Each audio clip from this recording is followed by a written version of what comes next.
Eh bien, chers frères, comme vous vous en êtes rendu compte, ce matin, encore une fois, la technique n'a pas été forcément à la hauteur, ou en tout cas ma maîtrise de la technique n'a pas été à la hauteur, et la messe que j'ai célébrée n'a pu être enregistrée comme il faut. C'est pourquoi vous n'avez pas pu voir sur la chaîne YouTube de la Maison Saint-Georges la messe de ce matin. Aujourd'hui, en ce lundi de la 4e semaine de Carême, la liturgie nous donne à méditer de scènes différentes, pour autant de scènes qui se complètent l'une l'autre. D'abord, il s'agit de Salomon. Salomon, celui qui construit le temple de Jérusalem. Salomon, dont nous connaissons la sagesse et qui est loué pour sa sagesse. Et la liturgie nous donne aujourd'hui de méditer sur le jugement de Salomon. Vous connaissez tous, je pense, ce passage de l'Ancien Testament où on amène à Salomon deux enfants qui sont issus de deux mères différentes, et un enfant qui est mort dans la nuit et l'autre enfant qui est vivant. Et chacune des femmes réclame pour elle-même cet enfant en disant qu'il est le sien. Et Salomon, pour départager, pour savoir de qui est cet enfant, donne l'ordre de couper en deux l'enfant afin que chacune des femmes, chacune des mères puisse avoir une partie de l'enfant. Et justement, la vraie mère, celle qui est la mère de l'enfant survivant, réclame à Salomon de ne pas tuer l'enfant, mais de le donner plutôt à l'autre femme afin qu'il vive. C'est ainsi que Salomon permet de savoir, permet de comprendre, de connaître qui est la véritable mère de l'enfant. Voilà une sagesse humaine, puisque Salomon, éclairé bien sûr par Dieu, Salomon peut déterminer, peut dire, arrive à trouver, nous pourrions dire un stratagème, une ruse, non pas une ruse mauvaise, mais une bonne ruse, pour pouvoir connaître la vérité. Voilà la sagesse de Salomon.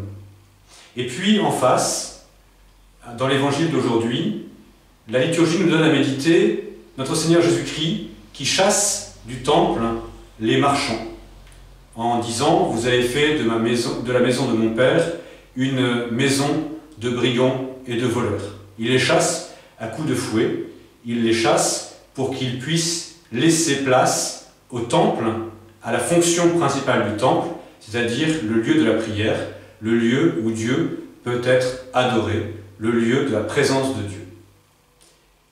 Et justement, en parlant de ce temple, notre Seigneur dit qu'il y a un nouveau temple qui est son corps, dans lequel, eh bien, il peut y avoir un nouveau sacrifice, un sacrifice éternel, juste et admirable, un sacrifice parfait. Ce sera le sacrifice de la croix, le sacrifice de la rédemption du monde, le sacrifice par lequel notre Seigneur s'offre au monde, lui qui est vrai homme et vrai Dieu, pour sauver le monde, pour sauver les hommes.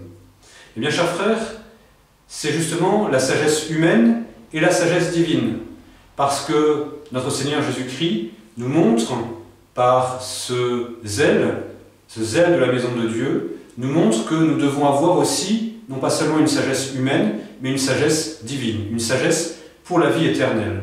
Et donc, que nous devons référer nos actes, nos pensées, nos vies, les vivre en référence à Dieu, en référence à la vie éternelle. Voilà la sagesse divine. La sagesse divine, c'est de savoir, de connaître le but, la fin ultime de chacune de nos personnes, c'est-à-dire le ciel que Dieu veut nous promettre si nous savons garder ses commandements.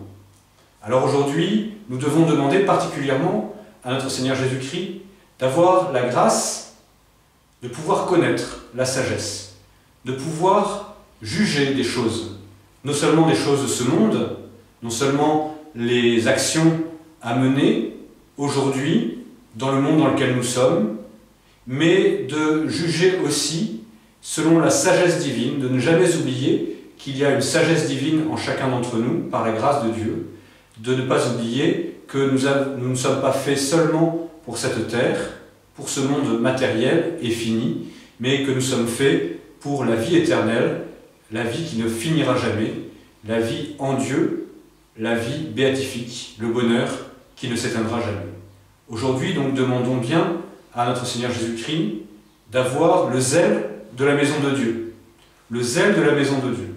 Non seulement la maison de Dieu qui est l'Église, non seulement la maison de Dieu qui est le lieu où se fait le sacrifice, mais notre maison de Dieu, notre âme, puisque par la grâce, Dieu y habite, et que justement, nous devons faire de nos âmes, pour que la sagesse divine puisse y habiter complètement, nous devons un peu faire table rase, chasser les marchands du temple, chasser tout ce qui nous éloigne du bon Dieu, tout ce qui est contraire à la sagesse humaine et la sagesse divine.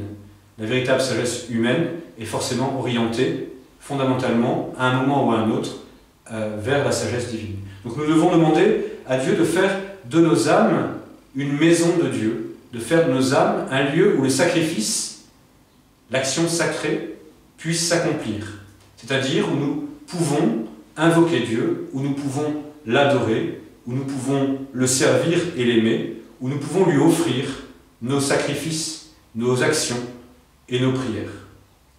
Demandons bien, avec la très sainte Vierge Marie, qui est celle qui nous introduit dans le sanctuaire, puisqu'elle nous introduit près de son divin Fils, demandons à la très sainte Vierge Marie de nous aider à cultiver en nos âmes ce sanctuaire de Dieu, cette maison de Dieu. Demandons-lui de pratiquer et de chercher en toute chose, la sagesse humaine et la sagesse divine, afin de pouvoir un jour contempler face à face l'auteur de toute sagesse, la sagesse divine elle-même, Dieu pour l'éternité, ainsi soit-il.